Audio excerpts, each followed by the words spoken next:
ఈ లోకములో ఎన్ని వ్యయ ప్రయాసాలు అనుభవించినందుకు నరునికి కలుగు ఫలమేమి?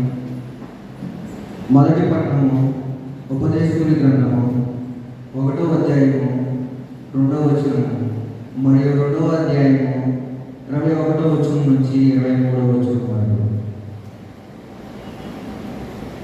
ఉపదేశకుని గ్రంథము 1వ అధ్యాయము 2వ వచనము మరియు 2వ అధ్యాయము 21వ వచనం నుంచి 23వ వచనం వరకు.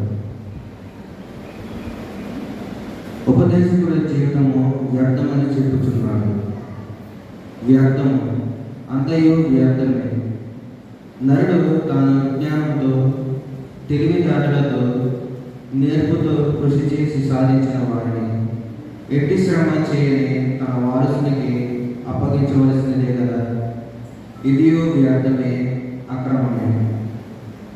ఈ లోకమున ఎన్ని వ్యయ ప్రయాసాలు అనుభవించినందుకు నరునికి కలుగు ఫలితమేమి? నరుడు జీవించినంత కాలము చేయి పనుల శ్రమతో దుఃఖముతో నిండి ఉంటాడు. రాత్రులలో నిద్రపడదు. ఇది వ్యర్థమే. ఇది ప్రభువాకు.